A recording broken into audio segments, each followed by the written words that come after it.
Assalamualaikum warahmatullahi wabarakatuh. Oke, Shalom, Om Swastiastu, Namo Buddhaya, Salam Kebajikan. Halo teman-teman semuanya, selamat datang di podcast Kataloka, tempat kita ngobrol santai tapi serius tentang dunia kepenulisan, bacaan, dan hal-hal yang seringkali dekat dengan keseharian kita. Bersama saya Salsa, host podcast Kataloka. Dan di episode kali ini kita akan membahas topik yang cukup menarik, yaitu tentang rumah dan ibu. Pembahasan yang cukup dekat dengan kehidupan kita semua ya teman-teman. Kita sering mendengar bahwa hidup ini harus dijalani dengan bahagia, dengan tawa, dengan sukacita. Tapi bagaimana dengan hari-hari di mana kita merasa sedih, merasa kita harus menerima pahitnya kenyataan, dan kita harus menjadi sosok yang kuat meskipun kita sedang berduka dan rindu, mungkin ada amarah yang tumpang tindih. Dan kita semua pasti punya pengalaman itu, punya pergulatan batin yang seperti itu. Dan hari ini kita beruntung kedatangan seorang yang sangat piawai dalam menerjemahkan gejolak-gejolak tersebut menjadi sebuah karya yang sangat luar biasa dan patut untuk kalian semua baca. Dan izinkan saya menyambut narasumber kita pada hari ini. Selamat datang Kak Hadijah. halo, selamat siang, Assalamualaikum. Waalaikumsalam. Kak Hadijah boleh diperkenalkan dirinya terlebih dahulu sebelum kita mendiskusikan lebih lanjut tentang topik kita pada hari ini. Oke, baik. Halo semuanya, nama saya Hadijah Sofia Al-Mukarromah, atau biasa dipanggil Hadijah, bisa juga Sofia atau Fea, atau kalau di sini biasanya terkenalnya itu Cici. Saya berasal dari Jogja, dan saya penulis buku tentang Sofia. Ini mungkin kalau kalian ada yang belum tahu tentang buku Kak Hadijah ini sangat sangat menarik sekali teman-teman. Seperti yang telah saya sampaikan tadi, buku ini tentang rumah, tentang sebuah gejolak bagaimana kehidupan ini mengguncang kita semua, mengguncang kehidupan seorang Safia. Safia adalah tokoh utama dalam buku Kak Hadijah kali ini. Nah, buat kalian yang penasaran, gimana sih Kak cerita ini tercipta? Awal mulanya itu bagaimana? Kenapa hingga akhirnya Kak Hadijah memutuskan, oh saya ingin mengangkat Safia ini sebagai tokoh utama dalam cerita saya? Iya, awalnya saya karena terinspirasi dari masa kecil saya sendiri yang memang menurut saya sangat menarik ya, dari masa kecil yang dunia anak-anak pada zaman dahulu, anak pantai, dan kemudian saya juga terinspirasi dari almarhumah teman saya, Siti Zahra, dan beliau cukup menginspirasi saya karena beliau punya pengalaman yang sangat luar biasa, dan saya menjadi kepikiran, wah gimana nih kalau cerita ini nih, dua narasumber ini aku jadikan satu bentuk cerita utuh jadi satu orang gitu loh, jadi tentang Safia nih kayaknya menarik banget dan bener-bener bisa banget nih kalau misalkan pembaca itu mengambil pelajaran-pelajaran dari sini gitu, jadi ya, saya perlu menulis nih gitu, jadi seperti itu. Hmm. Jadi perlu ada yang menarik nih dari Safia ini, dari cerita dari teman Kak Zahra dan dari teman Kak Hadijah seorang Zahra ini, dan hingga Iya, siapa namanya Safia dan dengan teman Kak Hadijah ini dijadikan satu tokoh ya Kak ya, jalan hidupnya dijadikan satu ya, semua iya betul pergulatan. sekali. Ya, Hmm. ya, dan itu lumayan sulit sih. Sangat terbayangkan betapa beratnya eh ke apa ya, dari cerita teman Kak Hadijah yang sekarang sudah berpulang ya Kak ya. Ya, Eh, sudah berpulang. Ya, iya. sudah berpulang ke rahmatullah, benar. Mm-mm. Kak, apa seberapa dekat pengalaman personal Kakak dengan tema rumah, dengan tema ibu ini? Seperti yang kita tahu bahwa Safea ini Ya. sendiri merupakan Kak Hadijah, betul? Iya betul sekali.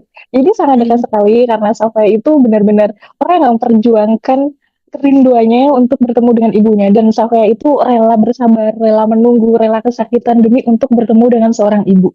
Karena dari kecil, dari usia 6 tahun Safai itu sudah terpisah dari, bukan dari 6 tahun, tapi maksudnya dari kelas 6 SD sudah terpisah dari ibunya, kemudian dipisahkan lama dan nggak boleh bertemu, dan di situ Safai harus menjalani kehidupan yang cukup keras, yang harus mengalami kekerasan. Pokoknya benar-benar ya kasihan sekali ya kehidupan sampai ini. Demi untuk ketemu seorang ibu, karena hanya dijanjikan-janjikan saja untuk bertemu dengan seorang ibu. Ya nanti kalau setelah ini nanti ketemu dengan ibu begini, tapi ternyata itu tidak terjadi sampai Safia sampai lulus kuliah dan belum juga diperbolehkan untuk bertemu dengan ibunya. Dan akhirnya Safia mengalami kondisi koma karena kekerasan, baru bisa bertemu dengan ibunya, dan itu merupakan hal yang paling dekat dengan saya sendiri, dengan Safia itu, jadi dengan tokohnya itu luar biasa sih menurut saya, jadi kesabaran yang luar biasa, dan Safia itu tidak pantang menyerah, jadi dia tidak pantang menyerah, jadi dia tetap ya udah nggak apa-apa, aku sakit nggak apa-apa, yang penting bener ya aku ketemu ibu ya, bener, itu ditunggu terus sampai dia merasakan ya pressure yang luar biasa. Begitu. Oke. Oh ya, kakak saya sempat membaca sedikit tentang review dari buku Kak Hadijah ini. Safia ini dipisahkan dengan ibunya oleh kakaknya ya Kak ya, dengan Ya betul saudara. sekali oleh kakaknya.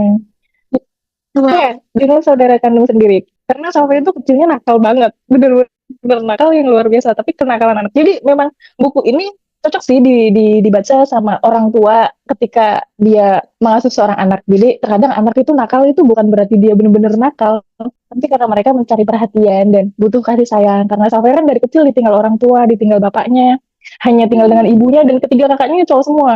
Jadi dia berontak, dia merasa sendiri, dia dibully, dan dia gak punya teman sama sekali, jadi dia nakal. Nakal itu mencari perhatian ya sebenarnya. Akhirnya karena nakal banget, sering coret-coret tembok dan bikin ulah, akhirnya kakaknya yang udah karena terpaut usia yang jauh dengan kakaknya memutuskan untuk mengambil Safeya di Jogja seperti itu. wah ini spoiler yang cukup spoiler ya sekali ya kayak mungkin buat kalian sudah mendapat apa ya sudah mendapat bonus dari isi ceritanya kalau sudah mendengarkan podcast hari ini. Jadi Safia ini dipisahkan oleh orang tuanya mungkin Safia mengalami apa ya apa namanya kurang kasih sayang kurang pengertian dari orang tua begitu. Jadi mungkin Betul, ada betul sekali. berontakan Ya, dari diri kita ya. iya, betul betul banget. Iya betul merupakan pemberontakan yang tidak bisa dimengerti oleh banyak orang begitu. Orang dewasa, ya. Orang dewasa. Di luar dari cerita Safea ini, apa definisi rumah, cerita, tempat, perasaan, dan orang untuk Kak Hadijah sendiri? Rumah, rumah itu bagi Safeya itu eh, tempat untuk kita pulang ya, tempat kita untuk beristirahat, tempat kita bercengkrama dengan keluarga, tempat kita untuk eh, mencurahkan semuanya. Dan kalau ibu, menurut saya sosok ibu adalah sosok yang menenangkan, sebuah ketenangan, kekuatan, dan itu my hero.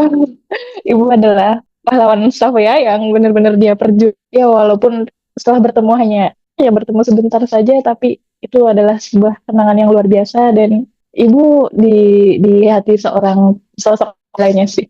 Karena dia rela hampir hampir mati badannya demi seorang ibu. Itu perjuangan Savoya yang saya suka dari tokoh ini. Baik, memang terlihat sangat luar biasa perjuangan Safia ini dari cerita Kak Hadijah ya. Saya bisa membayangkan karena ini diangkat dari kisah nyata, saya bisa membayangkan betapa sulitnya Kak Hadijah pada saat itu ketika menjalani masa-masa itu. Ketika Iya di betul. Safia saja ini sangat sudah apa ya menyakitkan, menyedihkan ketika kita tidak dipahami orang lain kemudian dipisahkan dengan orang tua dan hingga mengalami berbagai pembulian sehingga mental kita juga terganggu seperti itu dan kemudian diangkat menjadi kisah Iya betul betul dari sekali. semua. Iya. Kemudian apakah akhirnya Safia ini menemukan rumahnya di akhir cerita? Ya, di akhir cerita, ya mungkin belum menemukan rumahnya sepenuhnya sih, tapi setidaknya Safia sudah terbebas dari luka, dari derita, dari kepedihan, dan Safia sudah melewati semuanya, dan sempat dipertemukan dengan ibunya, walau hanya 4 bulan saja setelah itu ibunya tiada, dan Safia harus pendidikan di luar negeri, dan akhirnya, ya, ya walaupun belum sepenuhnya, tapi setidaknya Safia sudah menemukan cahaya di situ untuk menenangkan dirinya, intinya seperti itu. Saya merinding. Harus baca. Merinding. Karena sih ini merupakan seseorang yang cukup apa istilahnya kalau MBTI itu F. Jadi sangat benar dengan feeling saya sangat tersentuh dengan cerita Kak Hadijah. Iya Kak, sebelum kita melanjutkan pembahasan selanjutnya, kita akan selingi dulu dengan pesan-pesan yang akan disampaikan kepada para pendengar podcast kita pada hari ini. Untuk teman-teman yang penasaran tentang perjalanan dari Kak Hadijah, mungkin nanti tulisannya dan spill tentang bukunya, jangan kemana-mana sebab ada ad break sebentar lagi akan ditemani oleh beberapa iklan menarik dari kami. Kalau misal buku kamu dibajak, gimana? Udah capek-capek nulis, malah dipakai tanpa izin. Rugi banget kan? Mau ngurus haki tapi ribet dan makan waktu. Dengan paket terbit all-in-one, kami bantu buku kamu terbit lengkap dengan haki. Kami siap bantu urus ISBN, layout, editing, desain cover, sampai promosi dan penjualan marketplace. Sebagai penulis, kamu dapat free 15 eksemplar dan royalti 15%. Jangan sampai kelewatan promonya ya. Hubungi kami sekarang. Halo teman-teman, kembali lagi di podcast Kataloka. Setelah jeda singkat tadi, kita akan melanjutkan sesi diskusi bersama Kak Hadijah. Nah, tadi kita kan sudah mencari tahu dan berdiskusi tentang bagaimana cerita ini dibuat oleh Kak Hadijah. Sekarang kita akan fokus untuk membahas berapa lama sih Kak proses untuk menulis buku tentang Safea ini? Proses menulisnya kurang lebih 1 tahun lebih ya. Benar-benar lumayan lama sih menurut saya. 1 tahun lebih. Dalam 1 tahun lebih ini ada kendala yang cukup signifikan tidak sih Kak yang akhirnya menghambat atau mungkin sempat stop di tengah-tengah tidak ketika dalam penulisan ini? Iya, kendalanya karena teman saya, sahabat saya itu keburu meninggal ya. Jadi tadinya, aduh, ya sudah mau stop aja apa gimana nih, karena beliau yang tadinya kita saling sharing untuk ditulis dan lain sebagainya, tapi ternyata Allah berkehendak lain. Akhirnya tadi sempat mau berhenti juga sih, tapi enggak deh, kayaknya harus lanjut. Dan saya berkomitmen untuk jika buku ini terbit dan nanti apa hasilnya bagus, ini harus untuk kegiatan sosial nih. Jadi untuk apa penghormatan untuk beliau. Saya bertekad seperti itu dan akhirnya saya lanjut walaupun tanpa adanya beliau, dan saya tetap lanjut. Dan walaupun di buku itu tidak ditulis kalau beliau tidak ada, tapi ya yang penting mendapat pelajarannya dan bukunya selesai. Walaupun dengan penuh air mata sih, karena ya dua dua dua narasumber yang dijadikan satu tokoh secara utuh itu menurut saya cukup cukup sulit ya, gitu. Meninggalnya teman Kak Hadijah ini ketika proses menulis buku sudah berjalan ya Kak ya? Justru. Sudah berjalan, iya, benar-benar sudah berjalan ya. Ya kira-kira ya kurang, ya tinggal kurang 3 sampai 4 bab lagi, ternyata Allah berkehendak lain. Itu ya gejolak lagi sih. Karena aduh, kehilangan kehilangan dan kehilangan terus. Mana lagi? Saya tidak menyangka bahwa beliau berpulang ketika buku ini hampir selesai. Bahwa tapi beliau tahu ya kalau dalam buku Kak Hadijah ini mengangkat cerita tentang beliau juga. Iya, tahu-tahu. Waduh, luar biasa. Kak Hadijah, apakah boleh di-spill? Apakah ada adegan yang apa ya, membuat kita tersadar bahwa makna seorang ibu ini sangat sangat erat sekali untuk sosok Safia ini. Mungkin ketika bertemunya Safia setelah mengalami berbagai peristiwa tersebut, terus akhirnya kemudian bertemu dengan ibunya seperti itu. Apakah boleh diceritakan sedikit? Ya, jadi adegan yang paling cukup menguras emosi adalah ketika Safia ingin bertemu dengan ibunya, kemudian dia mengalami kekerasan sampai dia mengalami koma, dan dia masih dijanjikan untuk ketemu ibunya, tapi ternyata tidak terjadi. Dan akhirnya dia koma selama mungkin lebih dari 10 hari. Akhirnya ibu mungkin ikatan ya, ikatan batin, ibu mungkin kasa apa gimana, dan yang membawa ke rumah sakit si Safia ini bukan orang yang terdekat, tapi tetangganya yang memberitahu. Akhirnya ibu datang, dan berkat kehadiran seorang ibu itu akhirnya si Safa itu sadar, dan itu pertama kalinya setelah berpisah sekian lama bertemu dengan seorang ibu. Ya walaupun dalam kondisi yang tidak baik, tapi Safia itu menurut Safia adalah momen yang paling indah, dan dia benar-benar melupakan semua rasa sakitnya dan berganti kebahagiaan. Dia tidak peduli keadaan kondisinya, yang penting di hadapannya ibu yang hadir. Itu sih yang cukup haru. Lalu kemudian setelah itu ternyata kebersamaan itu tidak berlangsung lama. Selang 4 bulan ya Safia harus mengambil pendidikan, baru sampai di luar negeri ya ibu yang katanya mau menunggu ternyata ya pulang. Cukup Mohon maaf. yang cukup menguras emosi sih. Iya betul sekali. Ini cukup apa yang membuka luka lama dari Kak Hadijah. Berarti ketika ibu berpulang, Kak Hadijah sedang di Iya, sedang pendidikan di sini. Astagfirullahaladzim. Wow, sangat sangat luar biasa. Mungkin bagi teman-teman semuanya yang pengen Hadijah yang diangkat dari cerita Safia, bukan diangkat, dapat membaca buku Kak Hadijah di mana Kak? Boleh di-spill? Bisa diakses di Detak Pustaka Toko, atau di websitenya Detak Pustaka, atau di websitenya Gramedia untuk yang di Indonesia. Dan teman-teman nanti untuk mempermudah kalian mengakses dari buku dari Kak Hadijah, nanti linknya akan kita cantumkan di deskripsi YouTube Kataloka nanti. Jangan lupa dibeli ya teman. Harus dibeli. Yang diangkat oleh Kak Hadijah. Dan untuk spoilernya, hasil dari pembelian buku ini nanti akan disumbangkan ya Kak ya? Iya, untuk dialokasikan ke rumah Quran, karena Hadijah Safia ini membina anak-anak yang kurang mampu, dan alhamdulillah hanya mereka yang Hadijah miliki sekarang membuat semangat. Dan di sini juga nanti hasilnya akan dialokasikan ke musola ini, Musola Al-Amin, Chungli, Taiwan. Dengan kalian membeli buku dari Kak Hadijah bisa menjadi sebuah amalan juga bagi kalian untuk membantu teman-teman kita yang kurang mampu. Betul banget. Apa harapan dari Kak Hadijah terhadap pembaca setelah membaca kisah dari Safia ini? Harapan besarnya apa?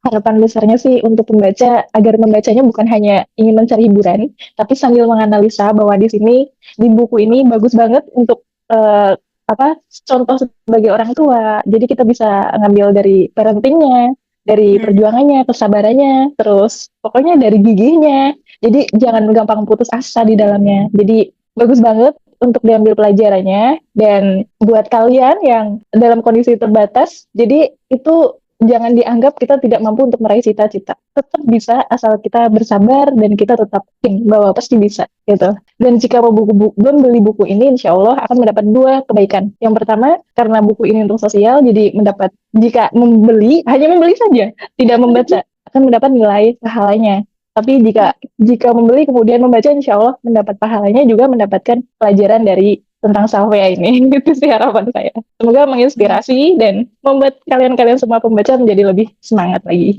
Ya, luar biasa sekali. Banyak sekali insight eh, dari obrolan kita pada hari ini. Dan mungkin untuk teman-teman, saya harap teman-teman semua bisa membaca kisah selengkapnya dari Safea ini. Karena seperti yang sudah kita ulas singkat ini, perjalanan cukup panjang, kemudian akhirnya menemukan seorang ibu, dan proses penulisan dari Kak Hadijah ini bukan sesuatu yang gampang juga. Banyak sekali gejolak-gejolak dalam prosesnya, ada kendalanya, seperti itu. Semoga cerita dan pengalaman dari Kak Hadijah tadi bisa Betul. menjadi inspirasi kalian semua, terutama yang mungkin ingin menulis buku juga, atau mungkin sekarang apa ya, mungkin stuck di tengah-tengah jalan ketika menulis buku. Jangan menyerah, dilanjutkan saja. Bahkan di luar sana ada teman-teman kalian yang juga struggle dengan kehidupan ini begitu. Dan terima kasih banyak untuk Kak Hadijah yang sudah meluangkan waktunya. Terima kasih juga buat teman-teman di luar Sama-sama. sana yang podcast ini sampai selesai. Jangan lupa untuk like, share, dan subscribe channel ini. Jangan lupa juga komen-komen supaya nggak ketinggalan episode menarik selanjutnya. Sampai jumpa di episode selanjutnya. Dadah teman-teman. Kamu baru saja mendengarkan podcast Kataloka dari penerbit Detak Pustaka. Follow media sosial kami dan jangan lewatkan episode seru lainnya setiap minggu. Sampai jumpa dan terus semangat berkarya.